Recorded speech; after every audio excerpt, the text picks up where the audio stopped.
Anthem and Destiny 2 have been compared ever since Anthem was first shown off, and whilst they do have similarities, they are quite different, both in what they offer and who their target market is. Players of each game may enjoy both, or may greatly favour one over the other. This video is about taking a look at Anthem from the point of view of a Destiny 2 fan and current player, and viewing them both objectively. This isn't about reviewing both games or hating on them, which seems to be all too common either. I have 2 Destiny review videos already and will be reviewing Anthem in the coming weeks. But what does it feel like to play Anthem? How does it control, and what is the progression system like? How is the loot, and what does Anthem need to improve upon? Destiny has a large and passionate fan base, but it has also had its fair share of problems over the years, which Anthem is currently experiencing. But instead of focusing on the problems, let's focus on what Anthem delivers in content, and as of now, what Destiny 2 players would be interested in, or what might make you decide to only stick with Destiny 2. These looter shooters progress over time and often change, but does Anthem offer enough straight out of the gate to make a dent in your Destiny 2 playtime? It's time to switch from your Guardian into a freelancer.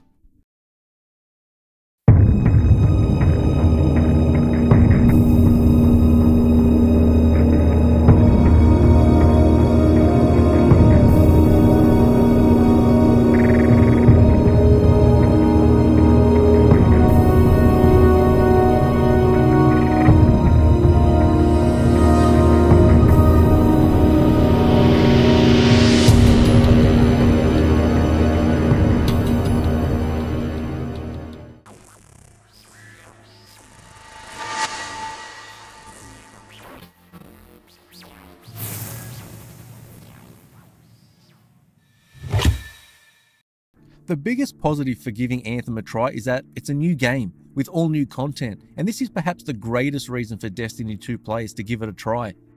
Destiny 2 is currently between content drops, and if you were a player that didn't have all that much to do with Black Armory due to your low light level, then the wait until Joker's Wild will be even longer. For the more hardcore players, you would have been through the available content numerous times already and probably have the drops that you're after. Although often compared, the actual content of Anthem and Destiny 2 are quite different, and that's apart from the fact that Destiny 2 has a lot more things to do. It has been available longer, but also has had a first game that Bungie can look to for inspiration, guidance, or to simply reintroduce weapons into the sequel that players will be fond of. Anthem has their story mode, and for the most part, just like the Destiny games, it isn't very memorable and still includes some tired mission types which Destiny players have been doing for years.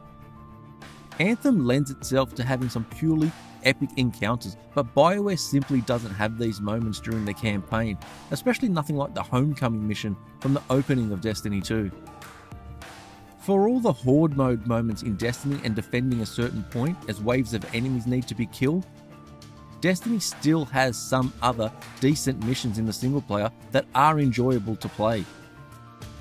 Anthem also has more characters within its storyline that feel more a part of what's happening sometimes, but the story never reaches anywhere near the heights of previous Bioware games such as the Mass Effect Trilogy or Knights of the Old Republic.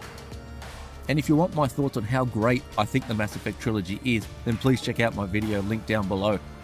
Destiny 2 has more standout moments in its story and more diversity such as driving vehicles as well.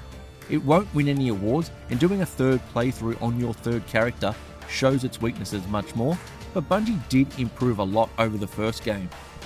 With Anthem having Bioware behind it, plus the other looter games it can learn from, Bioware could have done more with the story, but Anthem is a game to play based on its loot, its world, and the grind.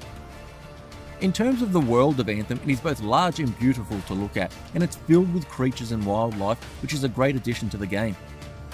Flying around only to see flocks of alien birds in the sky is a great sight. The addition of flight in the game adds something very different to what is seen in Destiny 2, and of course, it opens up the verticality of the play space. The world incorporates activities just as Destiny does with its world events. These definitely need to be added to though, as there isn't enough variety or enough going on in the open world. The world map within the menu also needs an overhaul so players can see various activities and events that are taking place or about to begin just as Destiny does. Oftentimes you will be just flying around waiting for something to appear. When it does, such as a Titan appearing, then it's great to participate in it, but it also presents other problems, especially for solo players. Destiny's play spaces have more players wandering around the environments, and with the ability to see countdown timers for events, it's often easy to find others to play with, especially if it's on the planet where the flashpoint is taking place.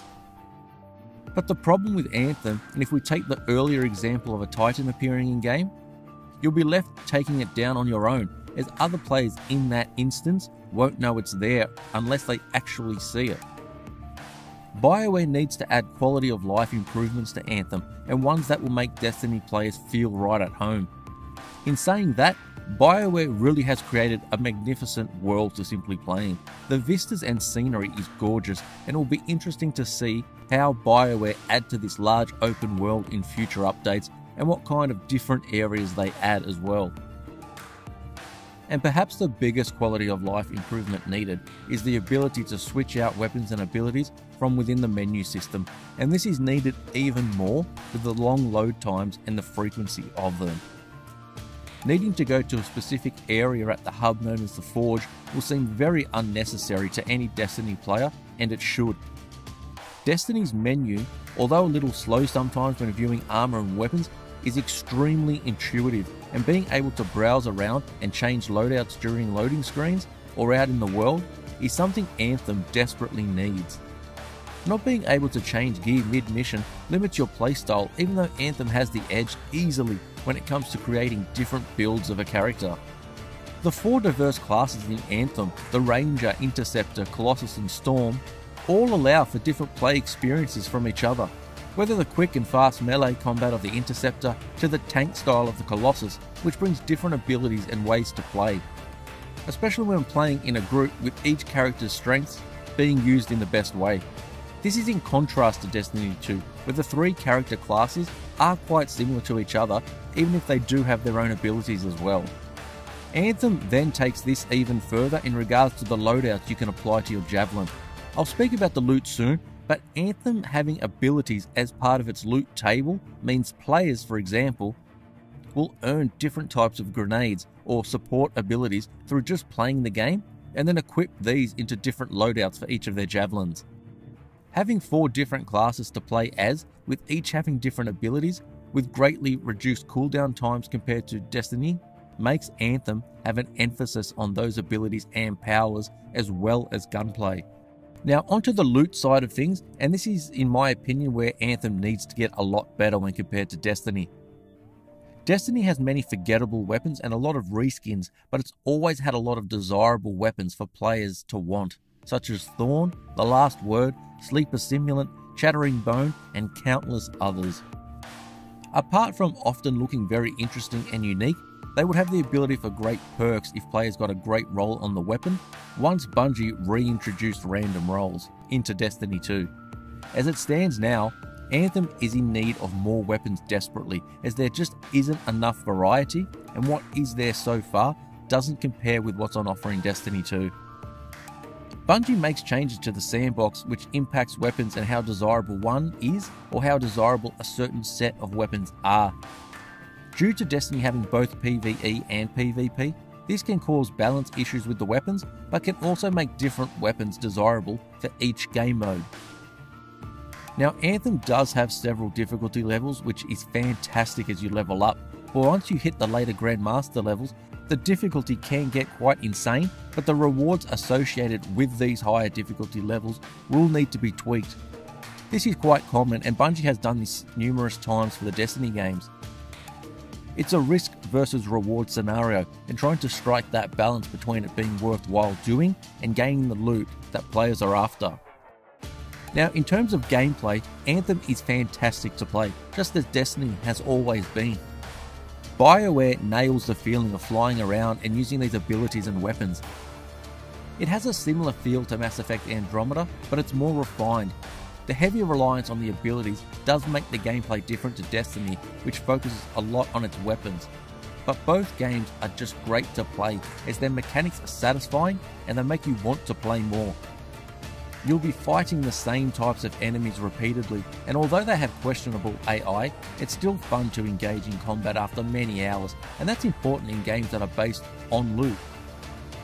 It needs to be enjoyable so players keep playing to earn the rewards thereafter.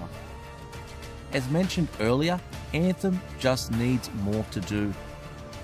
More activities in the world, and 3 strongholds just isn't enough for this type of game to have at launch. There is no PvP in the game, so all resources could be put towards having more PvE right away. Considering some of these strongholds are stripped from the campaign, similar to what Destiny has done with strikes in the past, there is no other way to say it other than Anthem feels a little light on content as of now. With Cataclysms not due to release until May, similar to raids in Destiny, that is a long wait for content-starved Anthem fans. Destiny 2 has numerous strikes, the raids, more public events, and more diversity in its activities. Destiny 2 is in a place now where it has a good amount of content to keep players engaged, plus it also has its PvP. Anthem's endgame is currently light on content, but only time will tell if the player base sticks with it long enough for more meaningful content to be added. I will be doing an Anthem review in the coming weeks, and check out my Destiny reviews as well for what I think about the game so far. But for other Destiny 2 fans, just know this about the game. There is a lot of fun to be had in Anthem, but it may also make you relive the days of Destiny and Destiny 2 when you spent a lot of time waiting for the next content drops. Even more than you already did. Anthem does have several problems which need fixing, but there are things to like and enjoy. Just know it is flawed and that it could learn a few things from Bungie's franchise. Be sure to let me know down below what you think of Anthem, or if you'd like to know more information about a certain aspect of the game. Please give the video a thumbs up or a share, subscribe, and I'll see you next time.